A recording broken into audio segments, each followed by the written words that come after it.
Hello CBSE board students, कैसे हैं हम सब लोग। आई होप आप सब बढ़िया होंगे। This side Mohit senior, welcome back to our YouTube channel. बहुत सारे बच्चे बोलते थे, बहुत सारे पेरेंट्स बोलते थे, सीनियर्स बोलते थे कि जैसे एग्जाम्स खत्म हो जाएंगे तो आपकी लाइफ बहुत ज़्यादा अच्छी हो जाएगी, आप स्ट्रेस फ्री हो जाओगे। खुद के मन में भी चलता था यार चलो फटाफट बोर्ड के एग्जाम फिनिश हो, फाइनल एग्जाम दे दें, हम भी थोड़ा सा रिलैक्स करें। हम बड़ों को देखते थे यार कैसे चिल मारते एग्जाम्स देने के बाद, लेकिन चिल तो आया था हमारी लाइफ के अंदर, थोड़ा सा रिलैक्स तो आया था, लेकिन वो रिलैक्स अब कब का जा चुका है। जब से हमें पता चला है कि रिजल्ट आ जाएगा, कल आएगा, तो डे बाय डे हमारी जो टेंशन है, वो पैनिक है, वो बढ़ता चला जा रहा है, स्ट्रेस बढ़ता चला जा रहा है कि एक्चुअल में जो रिजल्ट है वो कब आएगा और कैसा आएगा। सबसे बड़ी चीज़ होती है वो कैसा आएगा, क्या मैं पास हो जाऊंगा, क्या मैं 80%, 90%, 95%, 75% इतना टारगेट स्कोर जो वो कर पाऊंगा या फिर नहीं कर पाऊंगा।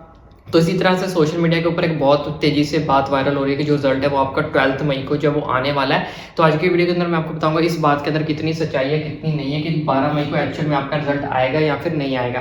तो देखो बच्चों, आपको पता है सोशल मीडिया के ऊपर पहले बात चली थी कि 3 मई को आपका जो रिजल्ट आने वाला है, यानी कि 3 मई को, ठीक है। उसके बाद बात चली कि 10 मई को आपका रिजल्ट आने वाला है, ठीक है। तो उसका ऐसा कुछ भी नहीं हुआ, लेकिन अब जो ट्रेंडिंग में चल रहा है डेट इज ये चल रहा है कि 12 मई को आपका रिजल्ट आने वाला है या फिर नहीं आने वाला। पहले मैं आपको बता दूं ये बात जो एक्चुअल में आई कहाँ से। बच्चों देखो, 12 मई का जो रिजल्ट है ये एक्चुअल में लास्ट डेट है लास्ट ईयर की, 2023 के अंदर जो है हमारे पास 12 मई को रिजल्ट जो है वो डिक्लेयर किया गया था। इसलिए ये बात जो है आजकल ट्रेंडिंग में चल रही है कि हमारा इस साल भी जो रिजल्ट 12 मई को ही आएगा। तो एक्चुअल में सेम डेट क्लैश कर सकती है, जी हाँ बिल्कुल क्लैश कर सकती है, लेकिन एक्चुअल में सच्चाई है या फिर नहीं है वो मैं आपको बताता हूँ कि 12 मई को आपका रिजल्ट आने वाला है या फिर नहीं आने वाला। देखो बच्चों, ऐसा बिल्कुल भी कोई भी अभी तक होप नहीं है, कोई भी आशा नहीं है कि 12 मई को आपका रिजल्ट आने वाला है, क्योंकि जब सीबीएसई ने ऑफिशियली अपनी वेबसाइट के ऊपर डिक्लेयर कर दिया कि हम 20 मई के बाद यानी कि आफ्टर 20 मई को ही आपका जो रिजल्ट डिक्लेयर करेंगे, तो ऐसे कोई भी चांसेस नहीं है कि आपका रिजल्ट जो है वो 12 मई को जो है वो डिक्लेयर हो जाए। हाँ 20 मई को तो भी आ सकता है, 18 मई को आ सकता है, 20 मई से 21 मई को भी आ सकता है, 24 को भी आ सकता है, ऐसे कोई डेट्स आ सकती है। और मे बी एक दिन में दोनों ही क्लासेस का रिजल्ट जो डिक्लेयर हो सकता है। पिछले साल की था, जैसे कि आपको पता है पिछले साल 12 मई को रिजल्ट आया था और एक ही दिन में दोनों क्लासेस का रिजल्ट डिक्लेयर कर दिया गया था, 10th का भी और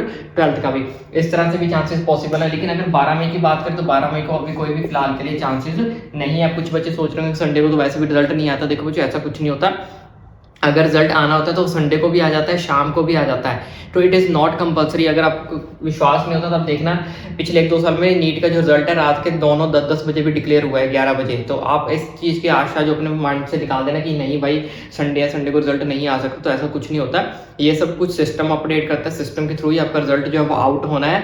तो संडे को भी रिजल्ट आउट हो सकता है, लेकिन फिलहाल के लिए मैं आपको ये चीज़ क्लियर कर देता हूँ कि 12 मई को अभी रिजल्ट आने के कोई भी जो है वो चांसेस नहीं है। दूसरी चीज़ ये कंफर्म क्लियर कर देता हूँ कि जिन बच्चों को डर लग रहा है, पैनिक लग रहा है, स्ट्रेस है कि मैं पास हो पाऊंगा कि नहीं हो पाऊंगा, देखो बच्चों आपको स्टेप मार्किंग के नंबर आपको मिल रहे हैं, ठीक है। मॉडरेशन पॉलिसी आपके ऊपर लग रही है, स्टेप मार्किंग ग्रेस मार्क्स आपको मिल रहे हैं, ठीक है। तो इतना सब होने के बाद भी आपको लगता है कि आप फेल हो जाओगे, तो ऐसा कभी भी नहीं है। सीबीएसई का रिजल्ट ऑलरेडी इन्होंने बोल दिया कि 20 मई के बाद जो है उन्होंने डिक्लेयर करना है, ठीक है। यानी कि a lot of time, maximum states का रिजल्ट आउट हो चुका है, आईसीएसई का रिजल्ट आउट हो चुका है।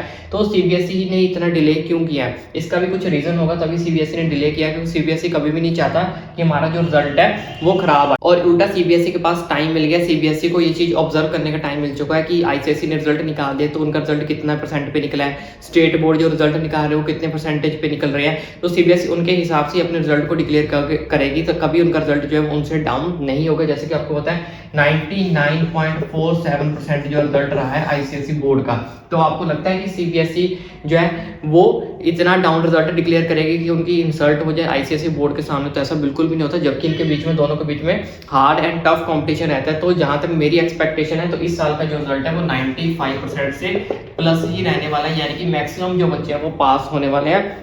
मैक्सिमम से मैक्सिमम स्टूडेंट जो वो बच्चा पास होगा, क्लास 10th का चाहे वो क्लास 12th का हो। इसी तरह से सीबीएसई ने इनफ टाइम लिया है इसी सब चीज़ों को देखने के लिए कि हाँ भाई आईसीएसई बोर्ड का रिजल्ट कहाँ तक पहुंच रहा है, स्टेट बोर्ड का रिजल्ट कहाँ तक पहुंच रहा है। अगर उनके रिजल्ट इतने हाई लेवल पे जा रहे हैं, ऑलमोस्ट हर स्टेट का रिजल्ट जो है वो 85% से प्लस आया है, मैक्सिमम स्टेट का 90 प्लस है, पंजाब का 95% प्लस है, तो बहुत सारी स्टेट का रिजल्ट ऐसा है जो 95 परसेंट तक भी पहुंच चुका है, 90% प्लस तक भी पहुंच चुका है। अगर स्टेट ही 90-95 तक पहुंच चुके हैं तो आपको लगता है सीबीएसई नहीं पहुंचेगा? सीबीएसई उनसे अच्छा रिजल्ट हमेशा हर साल जो आप डिक्लेयर करता है स्टेट बोर्ड से, और इनका कॉम्पिटिशन हमेशा किसके साथ रहता है? आईसीएसई। अगर इन्होंने 99 किया तो हम भी 98-99 के अराउंड ही रहेंगे, ठीक है। 100 भी जा सकते हैं, ऐसा कुछ नहीं होता कि 100 नहीं जाता, 100 भी जा सकता है, लेकिन बहुत ज़्यादा कम चांस है, क्योंकि बहुत सारे बच्चे ऐसे होते हैं कि जो शीट्स खाली छोड़ के आ जाते हैं। तो ऐसे बच्चों की तो फिर कोई होप ही नहीं है कि वो बच्चे जो है वो पास हो जाए, क्योंकि हम नहीं चाहते बच्चों के पूरे साल की मेहनत जो वो खराब हो, क्योंकि बच्चे ने एक एक दिन अपना गिन के निकाला होता है, उसके अंदर मेहनत की होती है, उनको पता होता है कि हम कितना स्ट्रगल कर रहे हैं, हम कहाँ पे एग्जिस्ट कर रहे हैं, हमें कहाँ जाना है, हमारा क्या फ्यूचर होने वाला है, क्या आपका स्कोप रहने वाला है।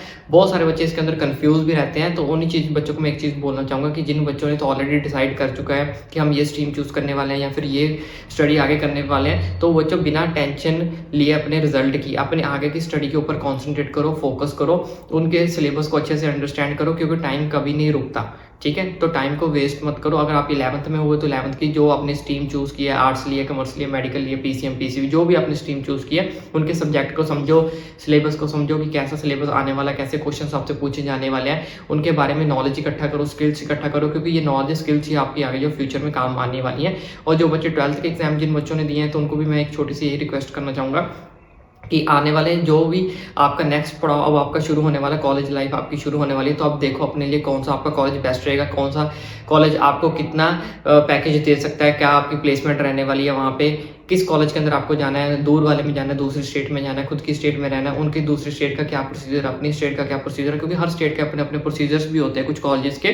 तो वहाँ पे क्या फ़ी रहने वाली है, किसके थ्रू जाना है, आपको नीट के जाना है, जेई के थ्रू जाना है, या फिर आपको प्राइवेट कॉलेजेस में जाना है। तो इन सब चीज़ों का डाटा इकट्ठा करो, फिर उसके बाद ही सोच समझ के इन सब चीज़ों के ऊपर डिसीजन लेना कि आपको लिए कौन सा कॉलेज बेस्ट रहेगा, कौन सी आपकी स्ट्रीम बेस्ट रहेगी।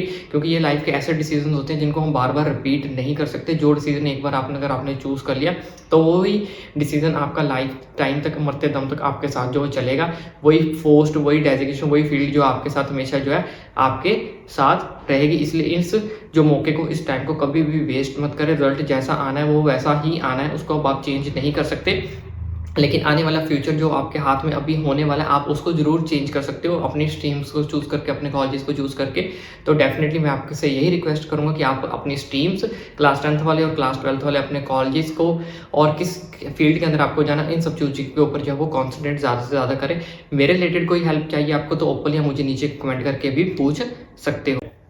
तो इसके अलावा भी अगर कोई मेजर अपडेट निकल कर आती है, रिजल्ट पहले आने वाला है, या फिर कोई और मेजर अपडेट निकल कर सामने आती है, कब आपका आएगा, कब नहीं आएगा, या फिर काउंसलिंग को लेकर कोई जो बच्चे नीट एस्पिरेंट्स हैं उनके रिलेटेड कोई मेजर अपडेट निकल कर आती है, वो डेफिनेटली आपका भाई आप तक पहुंचाएगा। इसलिए चैनल को सब्सक्राइब करना ना भूलें, ताकि आने वाली सारी की सारी वीडियोस आपका भाई ओपनली फ्रीली आप तक जो पहुंचा सके, आप तक सारी की सारी अपडेट्स आप तक पहुंच सके। क्योंकि ये जो मौका होता है, ये टाइम होता है, ये पूरे साल की हमारी मेहनत होती है। रिजल्ट तो चलो आना ही आना है, लेकिन उसके बाद का भी प्रोसीजर, कैसे एडमिशन लेनी है, कहाँ एडमिशन लेनी है, क्या आगे का प्रोसीजर होने वाला है, उसकी वीडियो नीट के related each and every update आपका भाई आपको देगा। काउंसलिंग कैसे करनी है, कहाँ कहाँ पे आपको करनी है, कौन से कॉलेजेस आपके लिए बेस्ट रहेंगे, सब कुछ आपका अपडेट आपका भाई आपको देगा। इस चैनल को सब्सक्राइब करना ना भूलें।